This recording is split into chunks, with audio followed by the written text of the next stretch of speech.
Good afternoon. Let's make some pasta today. Yes. Love some fresh pasta. We're going to need some pasta flour, a tablespoon of olive oil, 1 teaspoon of salt. This is 2.5 cups of pasta flour, 4 eggs at room temperature, and then some Samoa flour for dusting so that the pasta doesn't stick together. All right, here's 1 cup. I'm doing it in the KitchenAid. I'm going to use the dough hook and do it in the KitchenAid. Nice and simple. And then I don't know if you know this, but you should scoop with a spoon your flour and drop it into your measuring cup and then level it off. You don't want your flour packed down because packed down flour can actually be a lot more than you expected and your recipe won't come out right. There we go. That makes for 2 cups. And then let's do a 1/2 cup.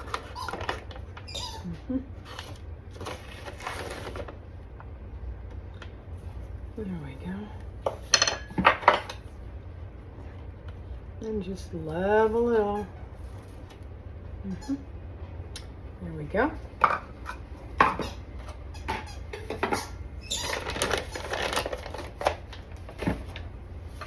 My flour spoon. Love that thing. Now, over here, I'm just going to make a little hole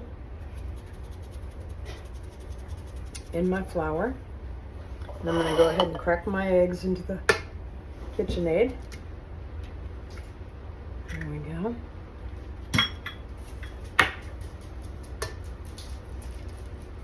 It's 4 eggs. There we go. It blends so much nicer when they're at room temperature.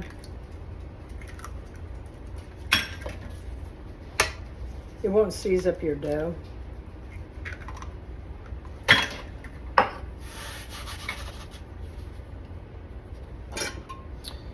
All right, let me put my whisk on there for right now.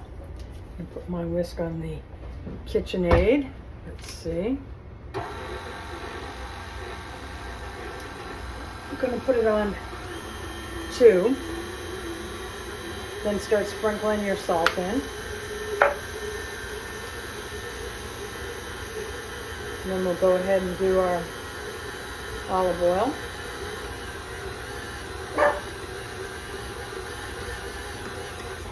Oh yeah, we're getting some nice crumb.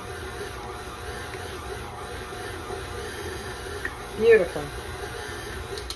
All right, now I'm going to switch to my dough hook from my whisk. It's time to change this. You're in charge of how healthy it is, how much it nourishes your body. I mean, that's why we eat food, to feed our body. All right, let's get my dough hook back in there. I'm going to put it on 2. And we're going to go ahead and let that knead itself. There we go.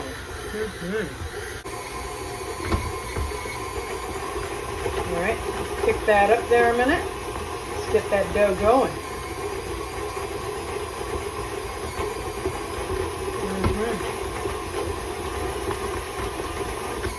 I love my KitchenAid.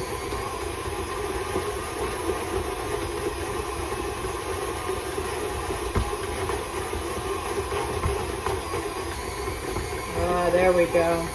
Now it's all coming together. It doesn't really take that long, but when it comes together, you know it's coming together. There we go. All right. All right. Oh, that came together nicely.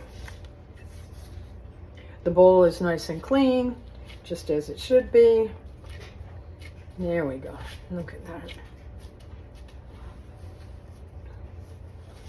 That is beautiful. That is beautiful.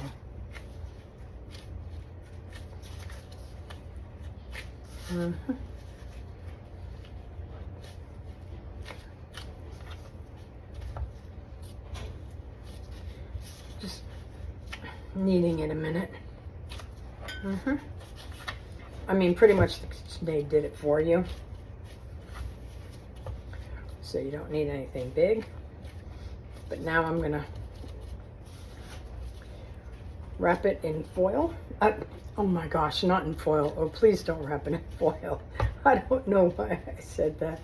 Gonna wrap it in plastic wrap and stick it in the refrigerator for about 15 to 20 minutes. And then we will finish our dough. We'll be back in 15.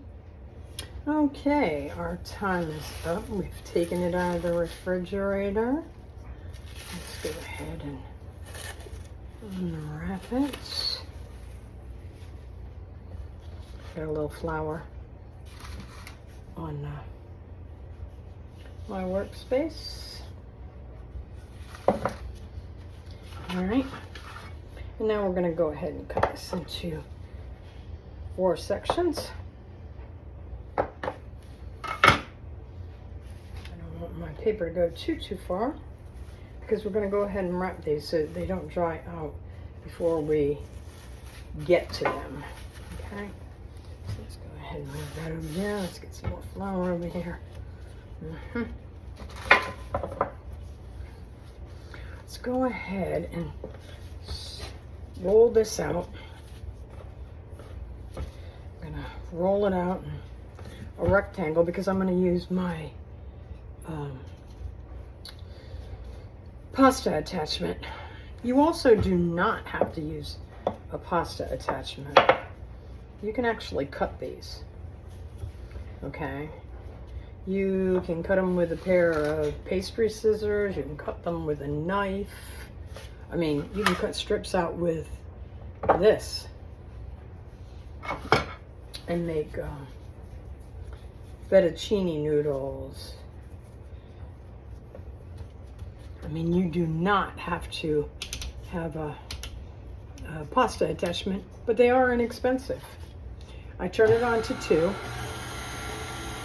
Am I on 2? I am. All right, we're going to go ahead and roll it there. I have it on its widest attachment, which is 8.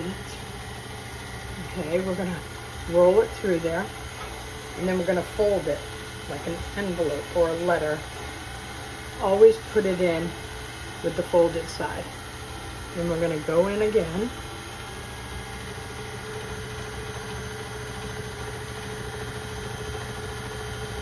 Alright, there we come. Alright, let's go through one more time. I generally go through about 3 times, and you can flour it all you need to. Now I'm going to turn it down, and I'm going to go to, it has 8. Mine has got 8 levels on it. And I normally go down to 2 for fettuccine or spaghetti noodles. I go down to 3 for lasagna noodles. All right. Let's go ahead and bring that through.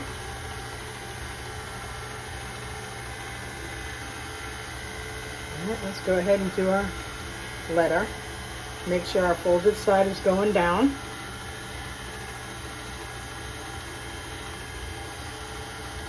There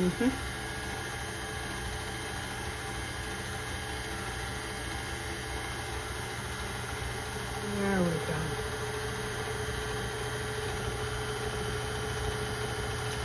Hold on, this thing gets a mind of its own.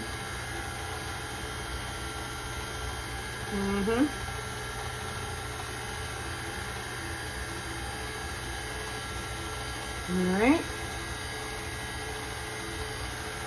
Let's bring you in one more time. There you go. And if your pastry starts to get too long, cut it. Feel free to cut it. That way it's still easy to handle.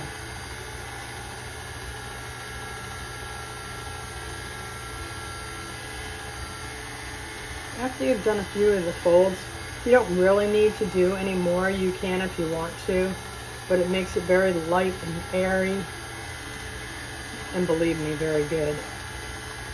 You love homemade pasta around here. I used to have a hand crank, well, I still have a hand crank machine, one that attaches to your counter and hand cranks it, but see how it's kind of catching on the edges. I'm just going to cut it. It's catching on the edges. When it's nice and cold, it really works through so nicely. So the cold is your friend when it comes to your pasta. And when you cut it, make it as long as you want it. Some of these I don't make too long because I actually make short noodles to go into soup. We love having soup around here, especially homemade chicken noodle soup. Yes, one of my favorites. And it's great with leftover chicken. Throw a chicken noodle soup together real quick. All right, let's see what I got here. Oh yes, beautiful, beautiful. Look at that. Look at that beautiful pasta. Move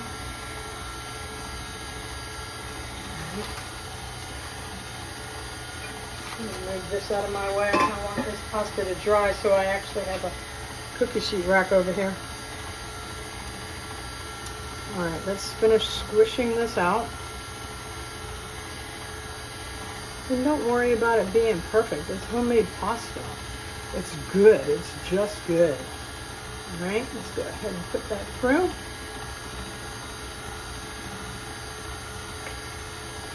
Oh, yes. And this just helps the noodles not stick together. It's not adding extra flour to it or anything. We just want them to dry out a little bit.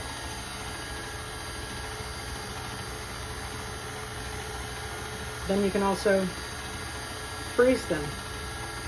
Put them into little bird's nests, freeze them in the freezer, and then use them whenever you need them. Pull them out right into boiling hot water, and bam, you got your spaghetti noodles. Why eat store-bought when you can have homemade? And you can make ahead of time for a busy lifestyle.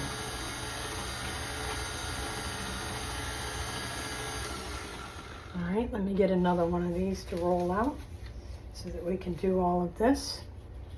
I'm going to finish rolling out all 4 of these, and then we'll be back to show you how to do the bird's nest. All right, that's the last one.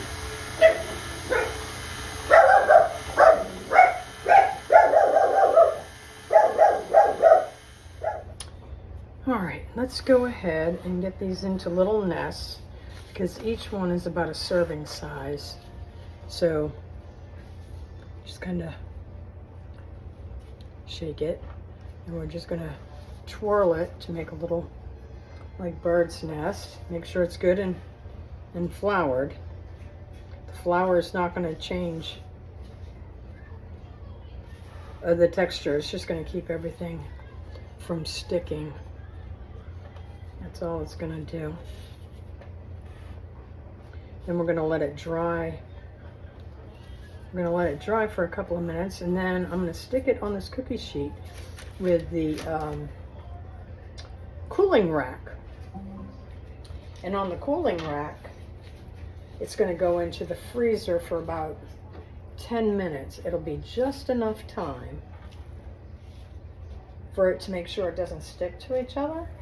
Then you can put it in a Ziploc bag, and then you just take out as many as you need. You just need 2 nests for dinner that night. And just grab 2 right out of the freezer and make a spaghetti dinner. Have pasta and pesto. Whatever you choose. And there's nothing better than homemade pasta, and you can have it on the run. Quick, easy.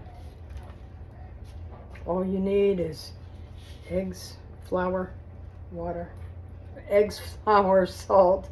I did not mean to say water. I had been baking all day today. I made sourdough bread and I've just been cooking all day, so I guess I'm partially losing my mind. I made egg noodles, which is basically the same thing. It's the way I cut them so that I could use them in my chicken noodle soup. We are having pasta tonight, so this is going to be great for dinner, but these over here on the cookie sheet are actually going to go, they're going to rest for a couple of minutes, and then they're going into the freezer for about 5-10 minutes, and then I'm going to put them in a Ziploc bag. I do love it, even though I cook all the time and I enjoy cooking. You just have those days where you're super busy, but you want something good. It's like I make a giant lasagna when I make one, more than we could all eat, and I divide it up into dinners, and then I freeze it in an airtight container, and then you have one of those days you throw together a salad, pull one of them out of the freezer, throw it in the oven, especially if you store all your stuff in glass. I do Pyrex glass. Even the little lunchbox things, they're all Pyrex glass, and with it being stored like that, it is so easy to just grab it out of the freezer, straight to the oven. I love Pyrex. I absolutely do. All right. For that very reason is why I like it. So these little pieces I will save and actually stick into soup. All right. Okay, I just took these out of the freezer, and as you can see, 10 or 15 minutes pretty much just holds them together, unless you break them off like I did. Just sit them in a Ziploc bag, put them back in the freezer. You'll be good to go. Have a good day.